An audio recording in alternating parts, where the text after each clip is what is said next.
Kalau kuliah ke orang tua, saya suka mengatakan pada mereka, Anda punya anak Anda sudah dewasa, jangan Anda tanya, nak kamu pengen nikah apa tidak?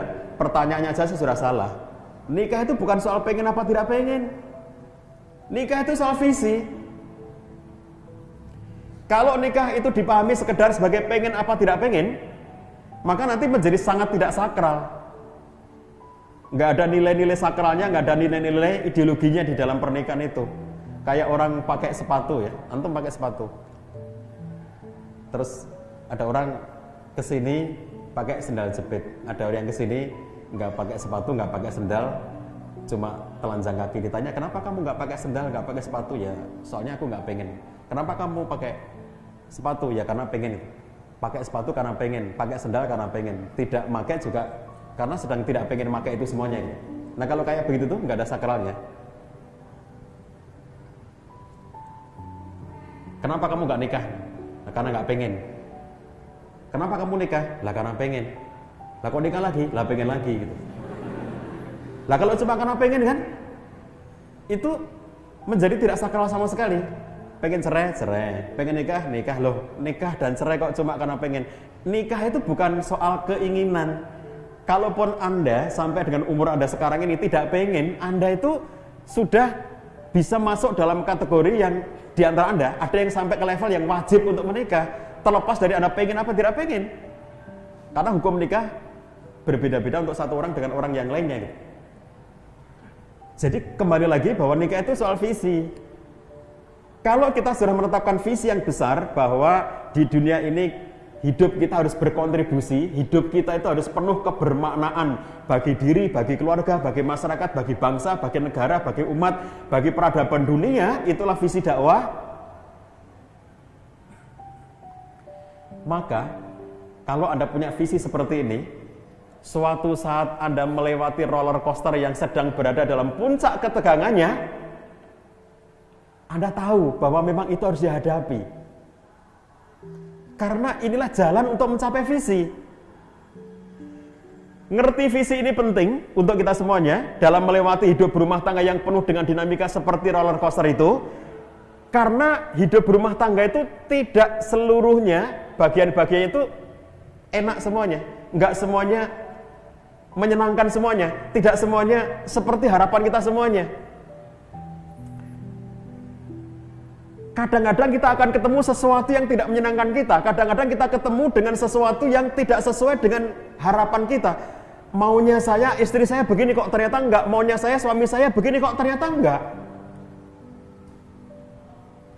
Begitu kemudian kita menemukan kekecewaan, kita menemukan hal yang tidak menyenangkan.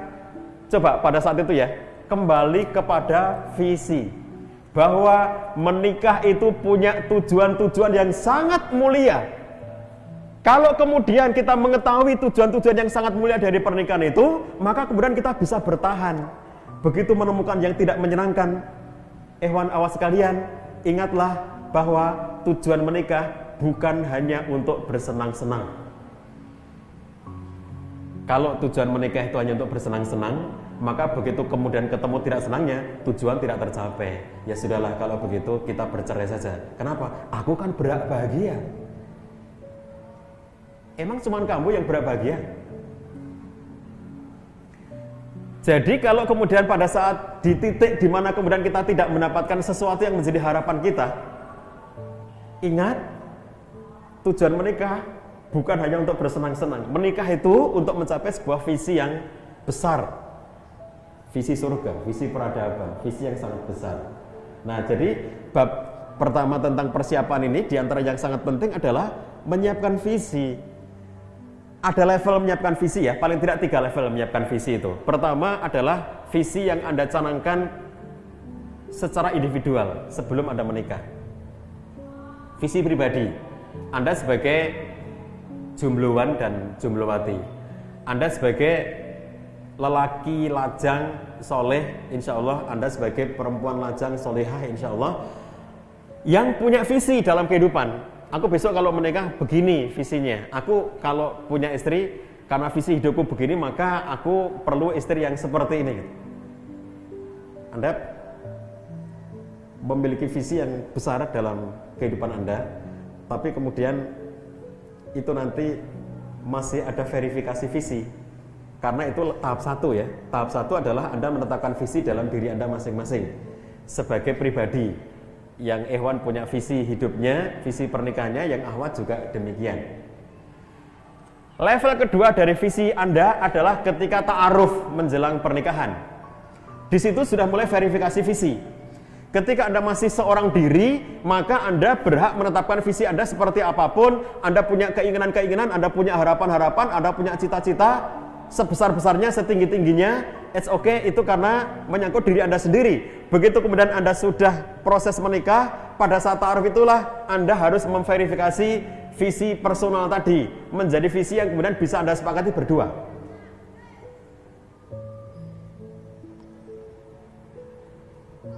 Anda dalam proses ta'aruf menyampaikan, Akhwatnya nanya, visi antum apa, akhi, gitu ya. Ini saya ajari tanya begitu, jadi tolong buat jawaban ya. Besok kalau ta'aruf biar sudah bisa menjawab. Jadi bikin tulisan begini, begitu besok ta'aruf terus ditanya, antum visinya apa, akhi? Nih sudah saya tulis gitu. Jadi dibaca ya, mantap itu. Terus Anda bertanya kepada calon si Akhwat ini, kalau anti visinya apa, ukhti, gitu. Dia juga sudah menyiapkan, ini visiku. Temukan di situ. Turunan dari visi itu misalnya adalah kemudian bagaimana contohnya, terus kata yang Akhwat ini, besok boleh nggak kalau aku kuliah lagi S2? Boleh, kata si Ikhwan. Boleh nggak kalau S2 aku itu nanti di luar negeri? Coba itu diomongin di situ. Karena kami menemukan konflik suami istri yang bermula dari tidak ketemu dalam soal-soal seperti ini. Wah, ini dulu gimana waktu ta'arufnya? Level kedua visinya itu belum selesai di situ. Tidak perlu konflik kayak begitu kalau ini sudah menjadi pembahasan sejak di awal pada saat ta'aruf itu ya. Omongin ini soal visi ini ya, dan turunannya. Sampai tanyakan, besok pengen punya anak berapa ya? Lah emangnya aku mau jadi istri kamu? Wong aku jawab iya aja belum kok kamu sudah tanya anak gitu. Enggak jadi deh ta'arufnya. Jumlah anak itu bagian. Karena aku pengen keluarga kita nanti keluarga dakwah yang kokoh, aku ingin memperbanyak jumlahnya umat Muhammad SAW, maka aku perlu banyak anak. Berapa kamu pengen punya anak? 20 gitu. Kata yang Akhwat, aku nggak sanggup sendirian kalau 20 anak itu.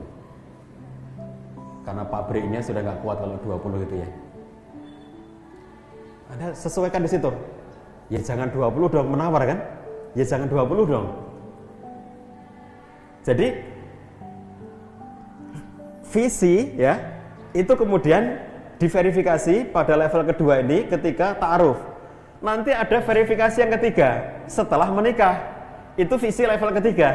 Visi level pertama itu adalah ketika Anda masih lajang punya visi masing-masing. Visi kedua diverifikasi ketika ta'aruf, karena Anda harus menyamakan persepsi tentang apa yang Anda bangun dalam kehidupan berumah tangga. Dan setelah hidup berumah tangga, Anda harus mengokohkan visi bersama. Tidak lagi visiku, bukan lagi visimu, tapi ini visi keluarga kita. Karena Anda sudah menikah, inilah visi keluarga kita. Nah, jadi ini bab persiapan kayak begini ya.